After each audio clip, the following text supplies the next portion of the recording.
الحمد لله وكفى وسلام على عباده الذين اصطفى أما بعد أعوذ بالله من الشيطان الرجيم بسم الله الرحمن الرحيم وَإِن كُنتُمْ فِي رَيْبٍ مِّمَّا نَزَّلْنَا عَلَىٰ عَبْدِنَا فَأْتُوا بِسُورَةٍ مِّن مِّثْلِهِ وَادْعُوا شُهَدَاءَكُم مِّن دُونِ اللَّهِ إِن كُنتُمْ صَادِقِينَ فَإِن لَّمْ تَفْعَلُوا وَلَن تَفْعَلُوا فَاتَّقُوا النَّارَ الَّتِي وَقُودُهَا النَّاسُ وَالْحِجَارَةُ أُعِدَّتْ لِلْكَافِرِينَ۔ اور اگر تم لوگ کچھ خلدان میں ہو اس کتاب کی نسبت جو ہم نے نازل فرمائی ہے اپنے بندہ خاص پر،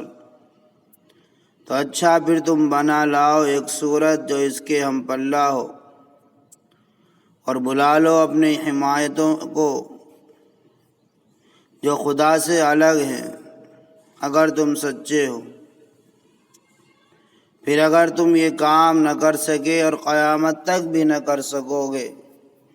تو پھر ذرا بچتے رہیے دوزخ سے، اس کا ایندھن آدمی اور پتھر ہیں، تیار رکھی ہے کافروں کے لیے۔ قرآن کریم نبی کریم صلی اللہ علیہ وسلم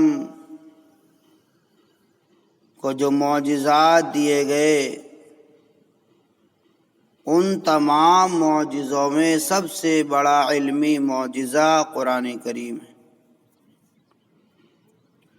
جو آپ کی نبوت کی سب سے بڑی دلیل ہے۔ خود ایک حدیث میں نبی کریم صلی اللہ علیہ وسلم نے ارشاد فرمایا، ہر نبی کو ایسے معجزات دیے گئے کہ جنہیں دیکھ کر لوگ ان پر ایمان لائے، اور میرا معجزہ خدا کی وحی یعنی قرآن پاک ہے۔ اس لیے مجھے امید ہے کہ میرے تابعدار بنسبت اور انبیاء کے بہت زیادہ ہوں گے۔ لیکن کفار مکہ اور مشرکین عرب کو قرآن کریم کے دلیل نبوت یعنی وحی الہی ہونے میں شک اور شبہ تھا۔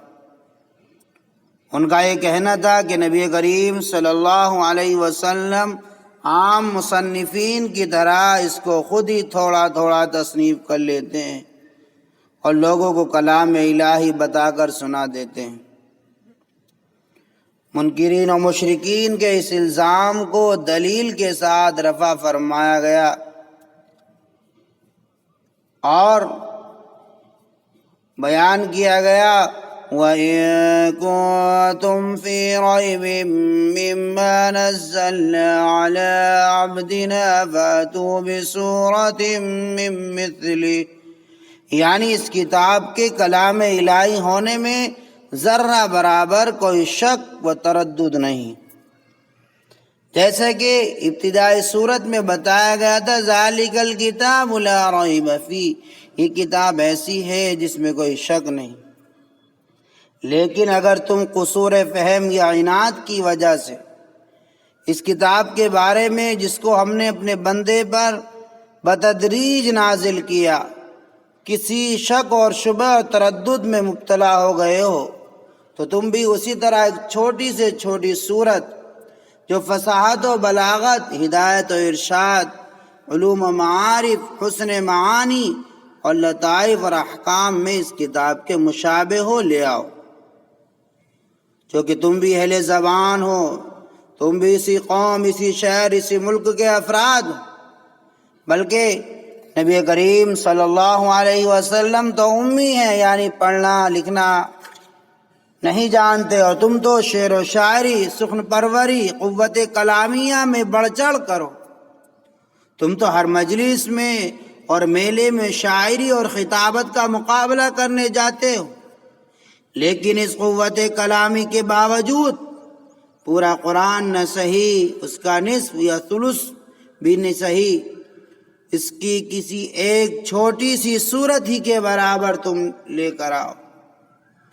اور اگر تم تنہا نہیں بنا سکتے، فرمایا وَادْعُوا شُهَدَاءَكُم مِّن دُونِ اللَّهِ إِن كُنتُمْ صَادِقِينَ، یعنی اپنے مددگاروں کو، اپنے فصحاء، بلغاء اور جن و انس کو جمع کر کے ان سے بھی امداد حاصل کر سکتے ہو، اور اس کی مثل ایک صورت ہی بنا لاؤ۔ ایک کھلا ہوا قرآنی چیلنج تھا جو اپنے بے مثال اور بے مثل ہونے کے بارے میں دیا گیا۔ صرف یہی اس مدنی صورت میں نہیں، بلکہ اس سے قبل کئی مکی صورتوں میں بھی دنیا کے سامنے یہ چیلنج پیش کیا گیا کہ اگرچہ قرآن کریم ساری دنیا کے لیے آیا ہے، لیکن اس کے بلا واسطہ اور پہلے مخاطب عرب تھے، جن کو اور کوئی فن،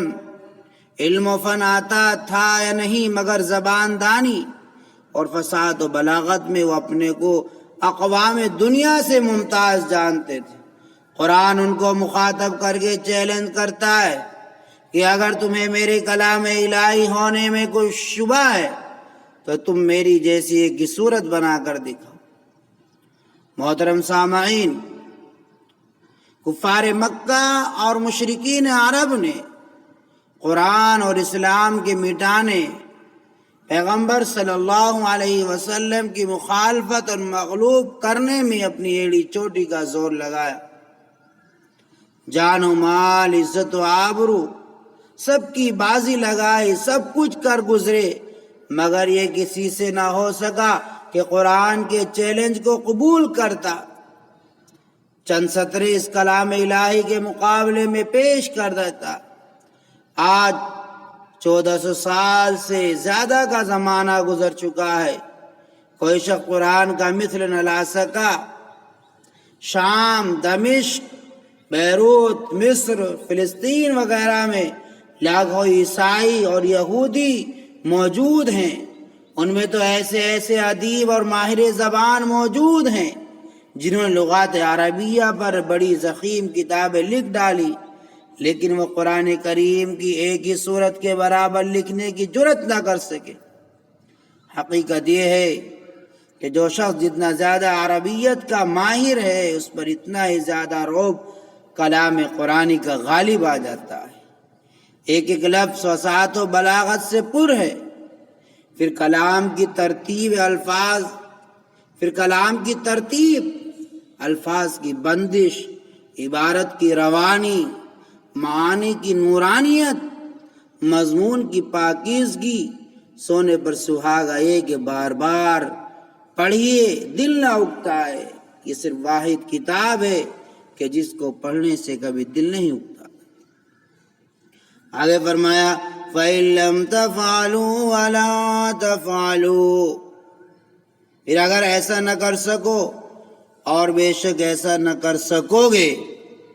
یعنی ایک اعجاز تو قرآن کریم کا یہ بتایا گیا کہ کوئی اس کے مثل کبھی نہیں لا سکتا، اور دوسرا اعجاز یہ ہے کہ پہلے ہی پیشین گوئی فرما دی کہ غیب کی خبریں دے دی گئی کہ قیامت تک کوئی شخص اس کے مثل کلام نہیں لا سکتا۔ چنانچہ 1400 برس سے زیادہ کا زمانہ گزر گیا، اور ہر زمانے میں قرآن کریم کے مخالفین رہے، مگر کوئی اب تک ایسا نہ کر سکا اور نہ قیامت تک ایسا ممکن ہے۔ محترم سامعین، آگے فرمایا فَاتَّقُوا النَّارَ الَّتِي وَقُودُهَا النَّاسُ وَالْحِجَارَةُ أُعِدَّتْ لِلْكَافِرِينَ، یعنی جب یہ قطعاً معلوم ہو گیا کہ یہ قرآن خدا کا کلام ہے اور محمد صلی اللہ علیہ وسلم جن پر اتارا گیا خدا کے سچے پیغمبر ہیں، تو اے منکرین، اب بھی تم کفر و انکار پر اڑے رہے تو تمہارا ٹھکانہ جہنم کی آگ ہوگی، جس کا ایندھن خدا کے نافرمان بندے اور پتھر ہوں گے، اور جو تم جیسے منکرین اور معاندین کے لیے تیار کی گئی۔ فرمایا اعدت للکافرین سے،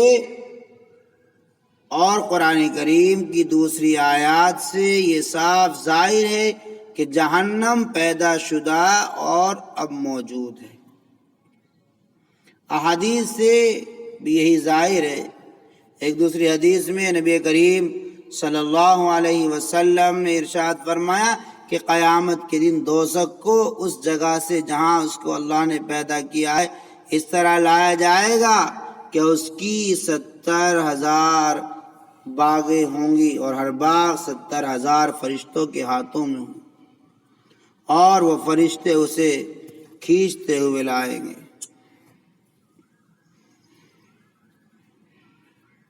اللہ تعالی ہم سب کو جہنم سے بچائے اور قرآن کریم میں جو احکام ہیں عمل پیرا ہونے کی توفیق عطا فرمائے، اور مرتے دم تک اس قرآن کریم کی تلاوت کرنے کی توفیق عطا فرمائے، اس کے احکام کو اپنی زندگی میں اتارنے کی توفیق عطا فرمائے۔ آمین۔ وآخر الدعوان الحمد للہ رب العالمین۔